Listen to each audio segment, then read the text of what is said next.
Let us not take ourselves too seriously. None of us has a monopoly on wisdom. Good memories are a second chance at happiness. When life seems hard, the courageous do not lie down and accept defeat. Instead, they are all the more determined to struggle for a better future. The world is not the most pleasant place. Eventually, your parents leave you and nobody is going to go out of their way to protect you unconditionally. You need to learn to stand up for yourself and what you believe, and sometimes, pardon my language, kick some ass. Work is the rent you pay for the room you occupy on earth. I declare before you all that my whole life, whether it be long or short, shall be devoted to your service and the service of our great imperial family to which we all belong. Family does not necessarily mean blood relatives, but often a description of a community, organization or nation.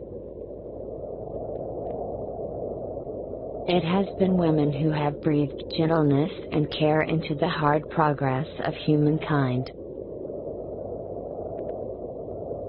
Grief is the price we pay for love. We all need to get the balance right between action and reflection. With so many distractions, it is easy to forget to pause and take stock. I have to be seen to be believed.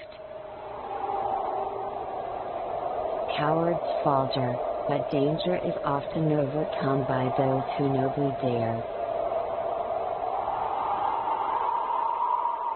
I should like to be a horse.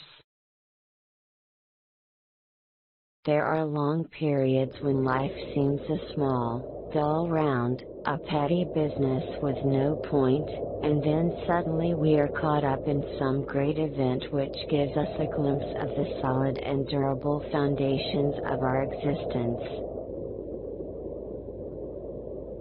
Hope people will think very carefully about the future.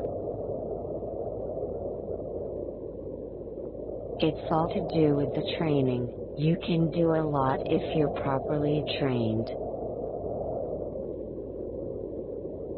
Football's a difficult business, and aren't they prima donnas? But it's a wonderful game. I cannot lead you into battle. I do not give you laws or administer justice, but I can do something else. I can give my heart and my devotion to these old islands and to all the peoples of our brotherhood of nations. I don't like to badmouth people, but I'm the head of a monarchy that began in the 9th century, and I'm apparently more modern than Chris Christie. Look, I know he has to appeal to the crazy right-wingers in his party, but the fact is, he's not as forward-thinking as an 87-year-old lady who wears a crown on her head. It's pathetic. Families, friends and communities often find a source of courage rising up from within. Indeed, sadly, it seems that it is tragedy that often draws out the most and the best from the human spirit.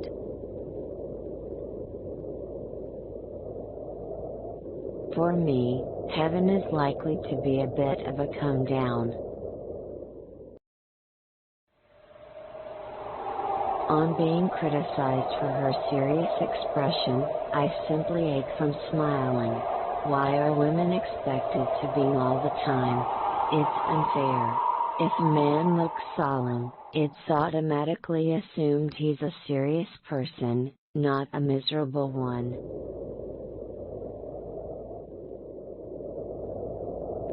What were once only hopes for the future have now come to pass. True patriotism doesn't exclude an understanding of the patriotism of others.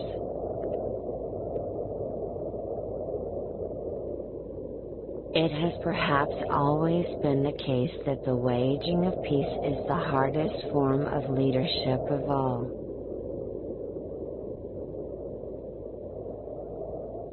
To what greater inspiration and counsel can we turn than to the imperishable truth to be found in this treasure house, the Bible? Like all the best families, we have our share of eccentricities, of impetuous and wayward youngsters, and of family disagreements. For Christians, as for all people of faith, reflection, meditation and prayer help us to renew ourselves in God's love, as we strive daily to become better people. The Christmas message shows us that this love is for everyone.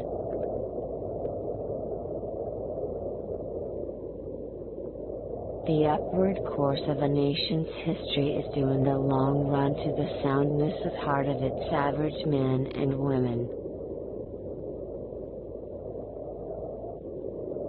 I believe that there is a great fear in our generation of being labeled as priggish. Think what we would have missed if we had never used a mobile phone or surfed the net, or, to be honest, listen to other people talking about surfing the net.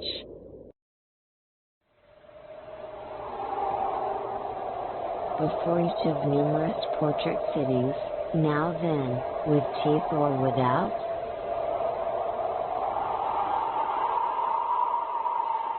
They are not royal. They just happen to have me as their aunt.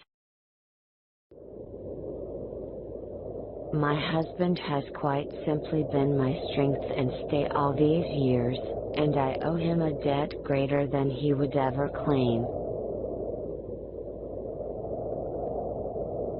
Therefore I am sure that this, my coronation, is not the symbol of a power and a splendor that are gone, but a declaration of our hopes for the future, and for the years I may, by God's grace and mercy, be given to reign and serve you as your queen. The lessons from the peace process are clear. Whatever life throws at us, our individual responses will be all the stronger for working together and sharing the load. To a woman whose cell phone rang during a formal meeting, you'd better answer that. It could be someone important. I myself prefer my New Zealand eggs for breakfast. It has turned out to be an annus horribilis. In remembering the appalling suffering of war on both sides, we recognized how precious is the peace we have built in Europe since 1945. On the 1982 intruder into her bedroom, I realized immediately that it wasn't a servant because they don't slam doors.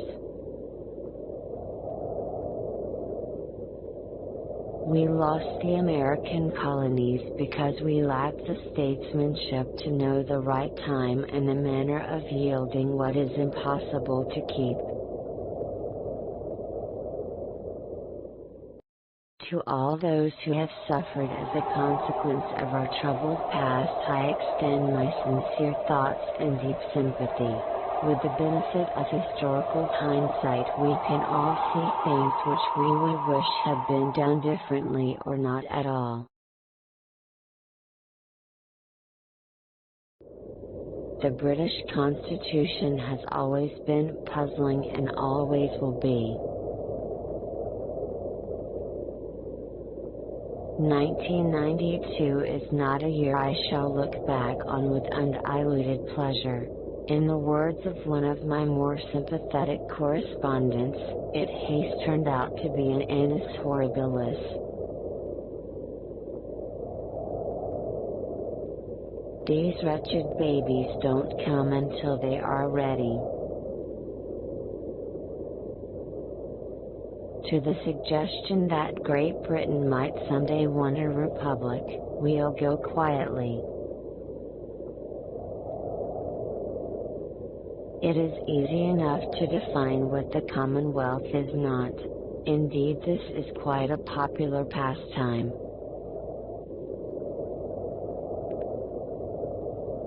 It is as Queen of Canada that I am here. Queen of Canada and all Canadians, not just one or two ancestral strains. This new power, which has proved itself to be such a terrifying weapon of destruction, is harnessed for the first time for the common good of our community.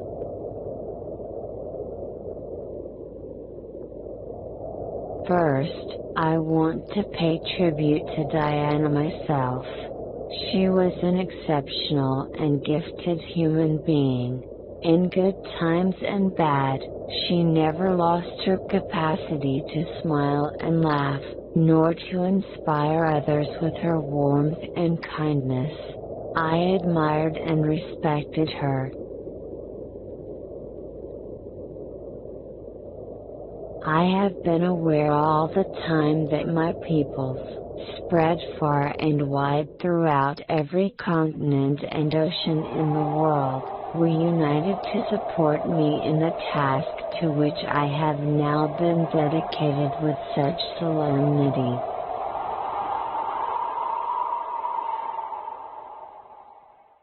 For many, Christmas is also a time for coming together, but for others, service will come first. The events that I have attended to mark my Diamond Jubilee have been a humbling experience. It has touched me deeply to see so many thousands of families, neighbors and friends celebrating together in such a happy atmosphere. We have all felt those emotions in these last few days. So what I say to you now, as your queen and as a grandmother, I say from my heart.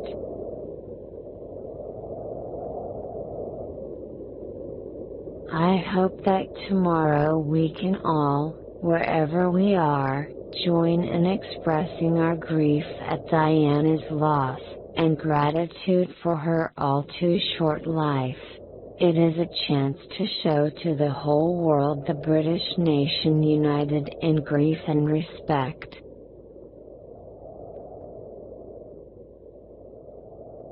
Madam President, speaking here in Dublin Castle, it is impossible to ignore the weight of history, as it was yesterday when you and I laid wreaths at the Garden of Remembrance.